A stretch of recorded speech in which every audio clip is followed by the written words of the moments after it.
नमस्कार, मी अमृता. आरोग्यम धनसंपदामध्ये आपलं स्वागत. आज आपण सायटिका आणि स्लीप डिस्क या विषयावर अधिक मार्गदर्शन घेणार आहोत डॉक्टर विराज भंडारी यांच्याकडून. डॉक्टर, कार्यक्रमात आपलं स्वागत करते. नमस्कार.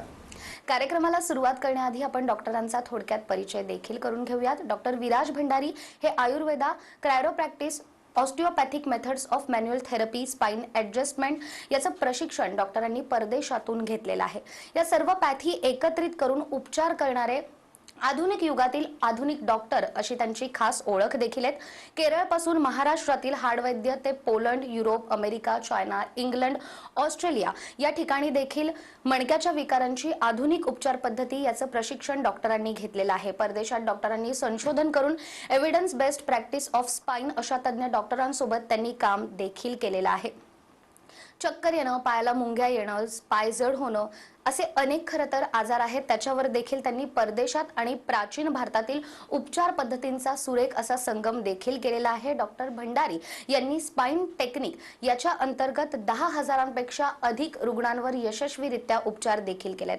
त्यांचं वैशिष्ट्य सांगायचं झालं तर अचूक निदान आणि योग्य उपचार हा खरं तर डॉक्टरांचा खास हातखंडा आहे. अधिक वेळ न दवडता थेट कार्यक्रमाला सुरुवात करूयात. डॉक्टर, मणक्याचे विकार म्हटल्यानंतर सगळ्यात आधी स्पाइन, मणके याची रचना नेमकी कशी असते आणि मेकॅनिक ऑफ स्पाइन म्हणजे काय?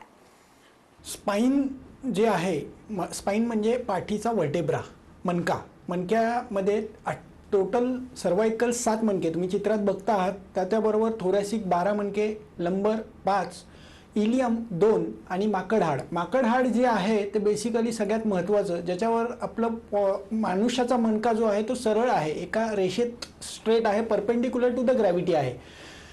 हे मणक्यांची रचना जी आहे, प्राण्यांमध्ये मणक्याची रचना ही आडवी आहे, मनुष्यामध्ये रचना ही उभी आहे. त्यामुळे मनुष्याच्या बुद्धीचा विकास हा होत गेलेला आहे. मणक्यांचे मेकॅनिक्स जर बघायला गेलं तर 2 मणक्यांच्या मध्ये एक न्यूक्लियस पल्पस आणि स्नायू आणि त्याच्या भोवताली सगळ्या मसल्स आणि त्याच्या आजूबाजूला सगळे अवयव, ही रचना बघत असताना याचा इम्पॉर्टन्स जो आहे तो प्रत्येक मणक्यांच्या मागणं एक मज्जातंतू निघतो आणि तो तंतू प्रत्येक ऑर्गनला आणि वेगवेगळ्या अवयवांना सप्लाय देत असतो. तो सप्लाय करत असताना त्याच्यामधनं निघणारे जे काही पोषक द्रव्य आहेत, आपल्याला हात वर घ्या म्हटलं की आपण जो हात वरती घेतो त्या बुद्धीला संवेदना जातात, त्यानंतर आपण हात वरती घेतो. या सगळ्या संवेदनांचं जे केंद्र आहे ते म्हणजे मणका आहे.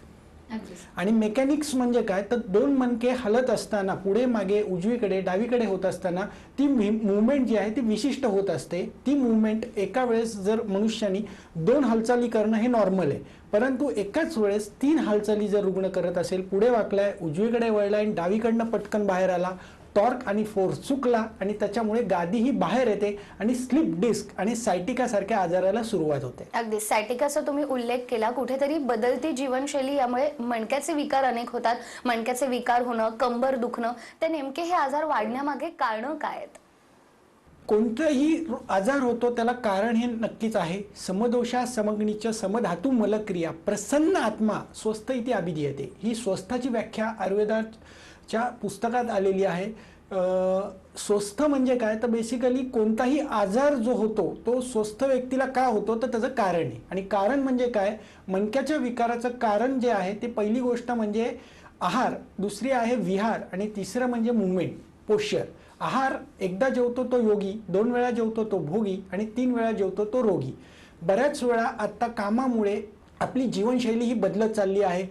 लोक 3 वेळा 4 वेळा 5 वेळा, चला घरात कोणीतरी आले पाहुणे त्यामुळे एक लाडू खाल्ला जातो, शेंगदाणे खाल्ले जातात. वारंवार अन्न खाणं आणि त्यातनं पचनक्रिया बिघडणं आणि पचनक्रिया बिघडून इंटेस्टाईन मधल्या बॉवेल मुवमेंट सगळ्या बिघडल्या जातात आणि त्यातनं मणक्याच्या आजाराला गॅसेस होऊन सुरुवात होते. दुसरा प्रकार जो आहे तो म्हणजे पोश्चर. पोश्चर म्हणजे काय, तुमचं उठणं, बसणं, झोपणं, चालणं, ह्या ज्या 600 हालचाली आपण सकाळी उठल्यापासून झोपेपर्यंत करत असतो.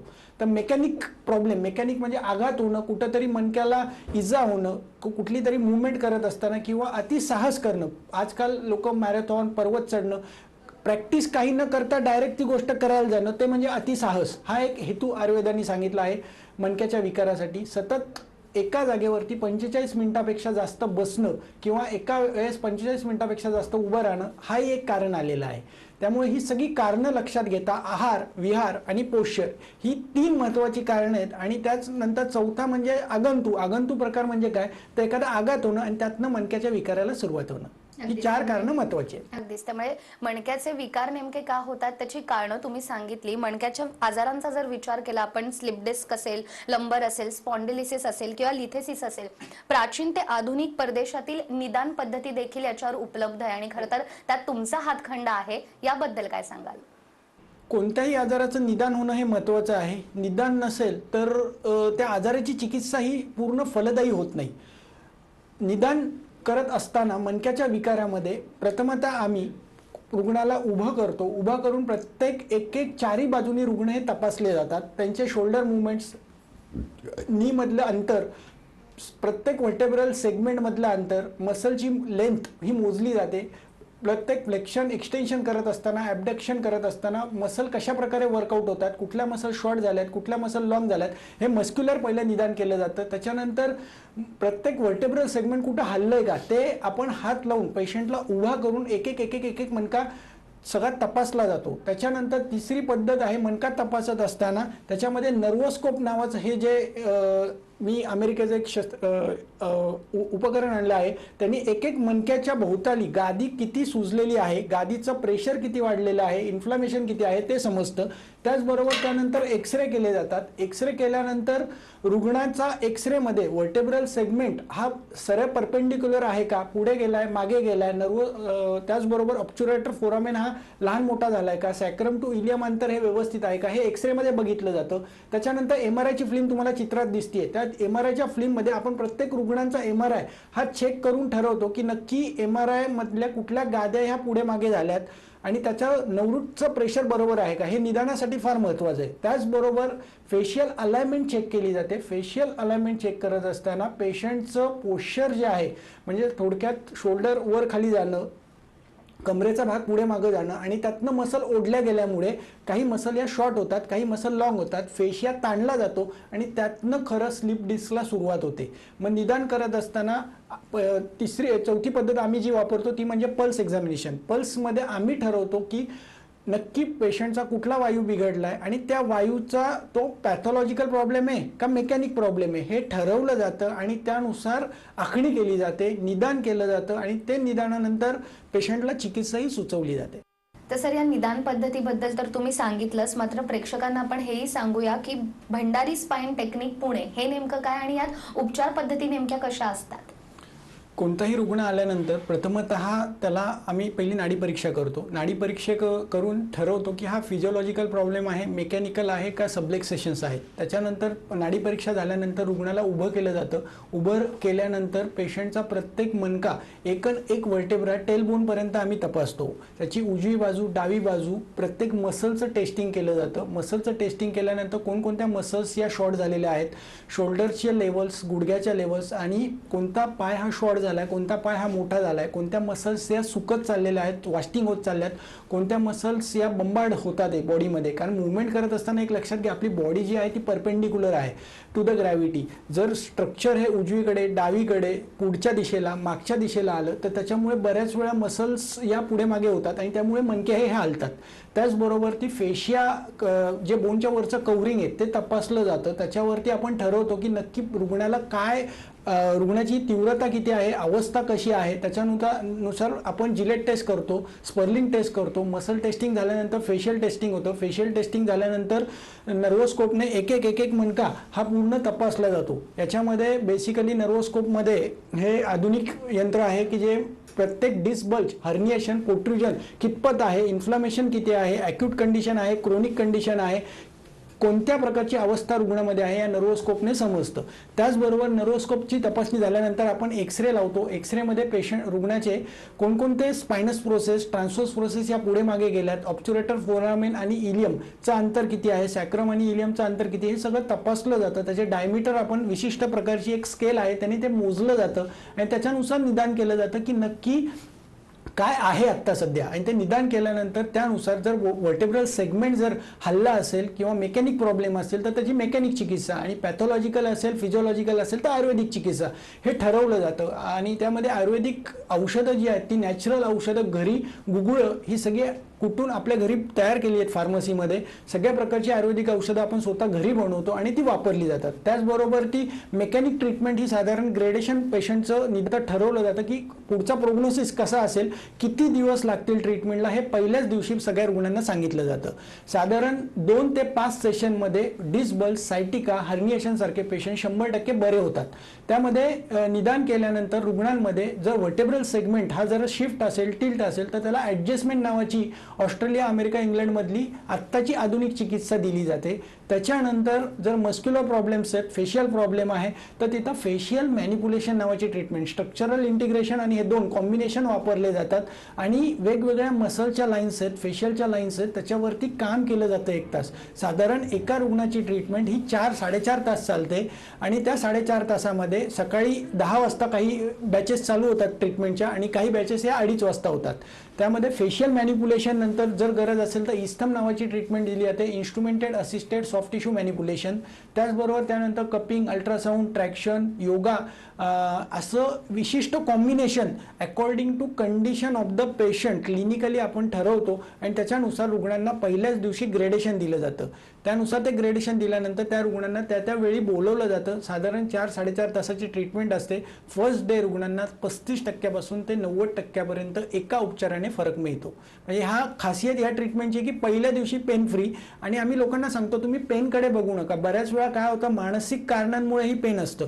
सायकोलॉजिकल, आहार हे कारण मी तुम्हाला मगाशी सांगितलं, तसं विहार कारण सांगितलं. तिसरं स्ट्रेस, टेन्शन, एन्झायटी हे दिवसेंदिवस वाढत चाललंय. आता कोरोना येऊन गेला, तुम्ही बघितलं सगळं अख्खं वर्ल्ड वाईड सगळीकडे उलटापालट झालेली आहे. त्याच्यामुळे विचारांमध्ये उलटापालट झालेली आहे.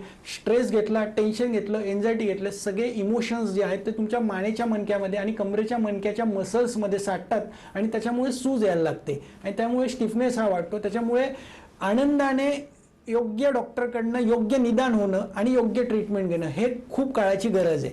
काय होतं, बऱ्याच वेळा बघतो मी की लोक वेगवेगळ्या डॉक्टरांकडे फिरतात आणि ते वेगवेगळं निदानच 100% होत नाही की नक्की काय झालेलं आहे आणि तरच उपचार तुमचे हे 100% तुम्ही सक्सेसफुल देऊ शकता आणि विना ऑपरेशन हे सगळं वाचू शकतं.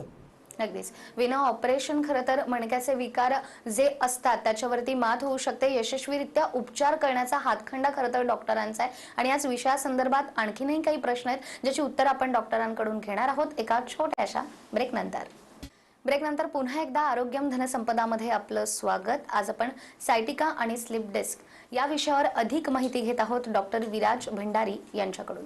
डॉक्टर, ब्रेकवर जाण्यापूर्वी खरं तर मणक्याचे जे विकार आहेत त्याच्यावर विना ऑपरेशन देखील उपचार यशस्वीरित्या होऊ शकतात याची तुम्ही माहिती दिली आणि आपल्यासोबत काही रुग्ण देखील आहेत, त्यांचीही आपण प्रतिक्रिया पाहूयात की हे उपचार कमीत कमी वेळेत होतात. आधुनिक तंत्रज्ञानाचा याच्यात वापर केला जातो आणि अगदी कमी कालावधीमध्ये रुग्ण आपल्या घरी परततात देखील. त्यामुळे ही प्रतिक्रिया पाहूयात. नमस्कार, मी मुंगसे चाकणवरून आज डॉक्टर भंडारींच्या दवाखान्यामध्ये आलो. ॲक्च्युली मी 2 दिवसापूर्वी टीव्हीवर सरांचा प्रोग्राम पाहिला. 4 वर्षापासून मला पाठीच्या दुखण्याचा थोडा त्रास होता. टीव्हीवर डॉक्टरांचा प्रोग्राम बघितल्यानंतर मला मानसिक असं बरं वाटलं की आजार समजून घेण्याची डॉक्टरांची पद्धत मला टीव्हीवरच घरातच माझ्या फॅमिलीला मला खूप आवडली. त्यानंतर आज मी डॉक्टरांना प्रत्यक्ष भेटल्यानंतर त्याच्यामध्ये कुठलाही मला बदल वाटला नाही. सरांनी माझं पूर्ण बॉडीची सगळी नाडी परीक्षण करून, बॉडीची तपासणी करून, माझी सगळी आजाराची माहिती करून घेतली आणि त्यांनी मला ते समजून सांगितलं आणि मानसिकदृष्ट्या आणि शारीरिकदृष्ट्या डॉक्टरांनी मला आता 80% पूर्ण कव्हर केलेले आहे.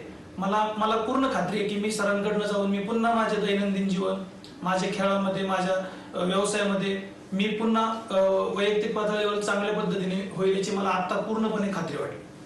प्रथम इथं आलो त्यावेळेला मला डॉक्टरांनी आमच्या ऑपरेशन सांगितलं होतं करायला. मला ऑपरेशन करायचं नव्हतं. आमच्या इथे एक मिसळवाले आहेत भारत जाधव म्हणून, त्यांची सरांकडे ट्रीटमेंट चालू होती. त्यांचा मी अनुभव घेतला. त्यांना नीट उभं राहता येत नव्हतं. दिवसभर त्यांचं उभं राहूनच व्यवसाय आहे. तर त्याची जी ट्रीटमेंट झाली 4 महिने इथं झाली होती. ती ट्रीटमेंट बघितल्यानंतर मला वाटलं की आपण पण इथं जावं. मी जेव्हा इथे आलो ट्रीटमेंट घ्यायला तेव्हा मला बसता येत नव्हतं, व्यवस्थित उभं राहता येत नव्हतं. माझी एक साईड खाली, एक साईड वरती शरीराची अशी झाली होती. मी ट्रीटमेंट घेतल्यानंतर, ट्रीटमेंट चालू केल्यानंतर मला आता 5 महिने झाले ट्रीटमेंट घेऊन. ट्रीटमेंट घेतल्यानंतर मला व्यवस्थित चालता येते, फिरता येते, मी व्यवस्थित पाठीवर झोपू शकतो. जेव्हा आलो तेव्हा पाठीवर झोपता येत नव्हतं आणि मला बसता येत नव्हतं. ट्रीटमेंट घेतली, सरांनी सांगितल्याप्रमाणे व्यायाम केले.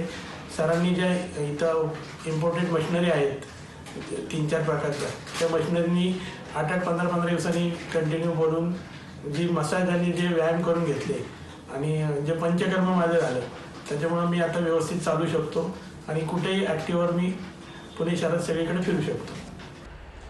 नमस्कार, माझं नाव मिलिंद गजानन भापकर. बिझनेस आहे माझा मॅन्युफॅक्चरिंगचा. त्याच्यामुळे माझा दिवसाचा टायमिंग स्टँडिंगचा खूप जास्त असल्यामुळे आणि एक मायनर ॲक्सिडेंट किंवा मायनर गाडीवरून पडल्यामुळे मला थोडंसं 3 वर्षापूर्वी टाचेत दुखायला चालू झालं. तेव्हापासून मी ते निग्लेक्ट करत ते मोठं होऊन डिस्क बल्ज L4 L5 मध्ये झाला. त्यामुळे मग मी बऱ्याचशा ठिकाणी पेन किलर आणि ट्रीटमेंट्स आणि आयुर्वेदिक आणि मोठ्या ब्रँडेड ट्रीटमेंट्स पण केल्या. बट म्हणजे मला इतकं काही सॅटिस्फॅक्टरी रिझल्ट नाही आलं. तर मग नंतर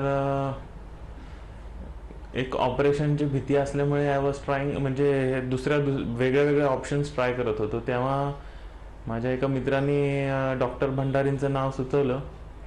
पुण्यात असूनही I was not aware, that is my bad luck. पण तरीसुद्धा लकीली टाईमवर डॉक्टर भंडारींकडे आल्यामुळे फर्स्ट व्हिजिटमध्येच म्हणजे माझा साधारण 70 to 80% problem of the lateral shift आणि सायाटिका टाइप्स पेन आणि नमनेस होता पायामध्ये आणि टाचेमध्ये दुखत होता.